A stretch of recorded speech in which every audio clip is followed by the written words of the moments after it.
काले वर्षतु पर्जन्या पृथिवी सस्यशालिनी लोकोऽयं क्षोभरहिता सज्जना सन्तु निर्भया।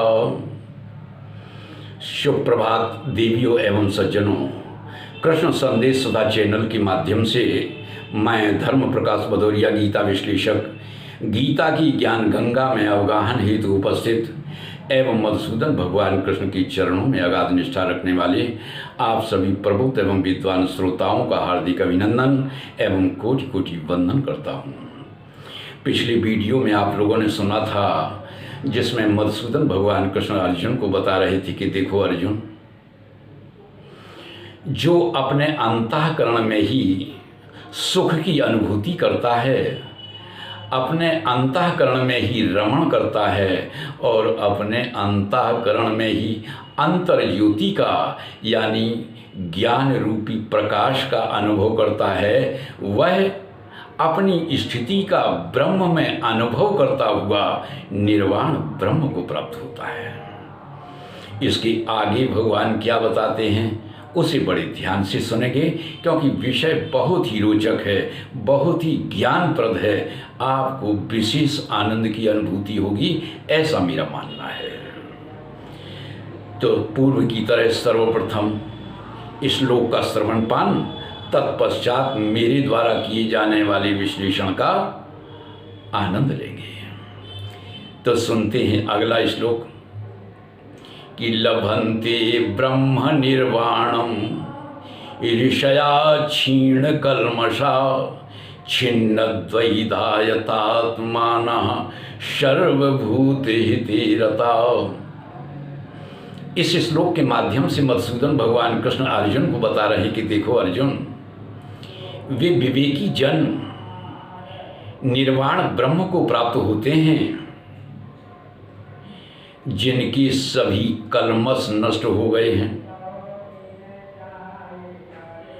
जिनकी सभी प्रकार की संशय दूर हो गए हैं और जिनका मन बुद्धि और समस्त इंद्रियां काबू में हैं और जो समस्त प्राणियों के हित में रत हैं। अब विश्लेषण की ओर ध्यान देंगे। मधुसूदन भगवान कृष्ण ने श्लोक में जो शब्द ऋषया प्रयुक्त किया है उसका अभिप्राय क्या है। ऋषया क्षीण कल्मषा। ऋषया शब्द में जो ऋष धातु है इसका अर्थ होता है ज्ञान। ज्ञान को महत्व देने के कारण ही ऋषि कहा गया है। तो यहाँ पर विवेकी जन के लिए इस शब्द का प्रयोग किया गया है। आगे कहते हैं क्षीण कल्मषाः, जिनके समस्त प्रकार के कल्मष नष्ट हो गए हैं, जिनकी समस्त प्रकार के पाप नष्ट हो गए हैं, जिनकी समस्त प्रकार के दोष नष्ट हो गए हैं, या यूं कहें जिनके तीनों प्रकार के कर्म नष्ट हो गए हैं, प्रारब्ध, संचित और क्रियमाण। अब यहाँ पर ध्यान देने वाली बात यह है कि हमारे शास्त्र ऐसा भी कहते हैं क्या कि अवश्यमेव भोक्तव्यम कृतं कर्म शुभाशुभम ना भुंक्ते क्षीयते कर्म जन्म कोटि शतैरपि।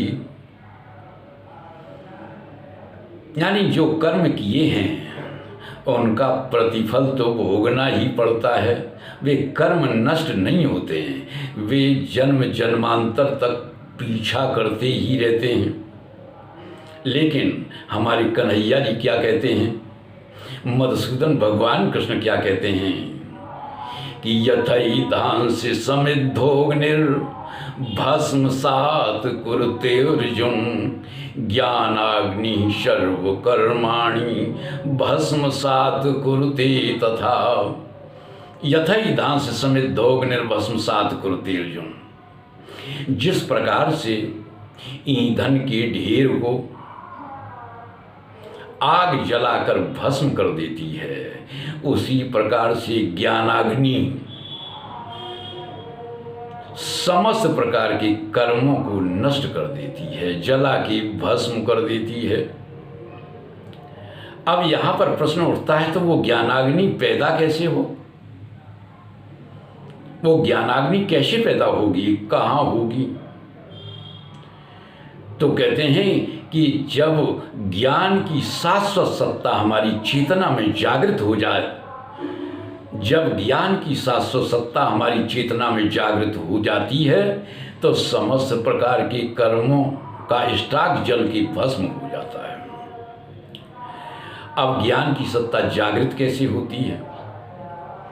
ज्ञान की सत्ता जागृत तब होती है जब चेतना का शोधन होता है। और चेतना का शोधन कैसे होता है? वह ध्यान के अभ्यास से होता है, मेडिटेशन से होता है। अब आगे ध्यान देंगे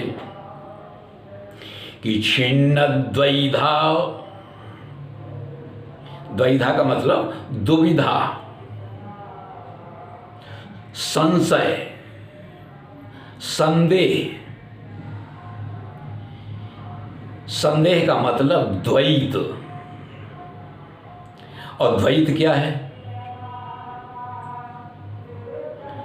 द्वैत अज्ञान से जन्मा है, अज्ञान से पैदा होता है द्वैत। जैसे कोई कहने लगे कि पूर्व की दिशा में जाएंगे तो परमात्मा के दर्शन होंगे, और पश्चिम की दिशा में जाएं तो पता नहीं कौन मिलेंगे। यानी किसी भी तरह का संदेह नहीं, जिसकी समस्त प्रकार की संशय नष्ट हो गए हैं। और यतात्मानः, जिनके मन, बुद्धि, शरीर और समस्त इंद्रियां काबू में हैं, बस में हैं, वे और सर्वभूत हिते रता, जो समस्त प्राणियों के हित में रत हैं, ऐसे लोग निर्वाण ब्रह्म को प्राप्त होते हैं। निर्वाण ब्रह्म के विषय में भी समझ लेंगे कि निर्वाण ब्रह्म क्या होता है। इसे ऐसे समझ लें कि जिस प्रकार से दीपक का तेल खत्म हो गया, दीपक की बत्ती खत्म हो गई, दीपक भी खत्म हो गया, यानी बुझ गई बहिर्ज्योति,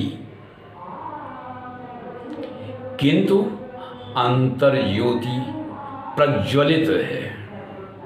अंतर्ज्योति प्रज्वलित है, और अंतर्ज्योति प्रज्वलित है तो उसकी विशेषता क्या है कि वहां पर ना तो बत्ती है, और ना ही तेल है, और ना ही दिया है, किंतु उसका प्रकाश देदीप्यमान है।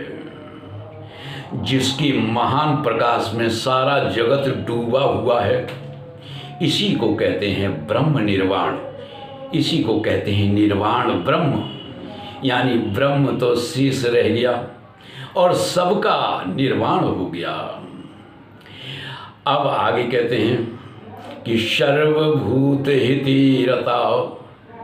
इसका मतलब ये नहीं है कि दूसरों के हित के लिए हम कुछ करने के लिए बैठ जाएं। सर्वभूत हित रत होता कब है? जब अज्ञानता पूर्ण रूप से नष्ट हो जाए। और अज्ञानता यदि किसी को नष्ट करना है तो गीता माता की शरण ग्रहण करनी होगी। गीता माता की जब हम शरण ग्रहण करेंगे तो किंचित मात्र भी, लेस मात्र भी अज्ञानता का पुट नहीं रहेगा। हालांकि ज्ञान प्राप्ति के लिए वैदिक वाङ्मय का काफी विस्तार है, अध्ययन करने के लिए ज्ञान हो सकता है, अज्ञानता नष्ट हो सकती है, लेकिन फिर भी यदि किसी में संशय विपर्य शेष बना रहे तो उसके लिए आवश्यक है कि फिर तो माँ गीता की ही शरण ग्रहण करनी होगी, तो अज्ञानता रूपी अंधकार पूर्ण रूप से नष्ट हो जाएगा। तो आज की वीडियो में बस इतना ही। आज की ज्ञान चर्चा में यदि सचमुच आपको आनंद की अनुभूति हुई हो तो हम आपसे अपेक्षा रखते हैं कि वीडियो को ज़्यादा से ज़्यादा शेयर करें, ज़्यादा से ज़्यादा लाइक करें, अपनी आख्या दें। और यदि आप नए हैं और आपको ऐसा लगता है कि वीडियो अच्छा है तो हम आपसे ऐसी अपेक्षा रखते हैं कि हमारे चैनल को सब्सक्राइब अवश्य करते हैं। जय श्री कृष्ण।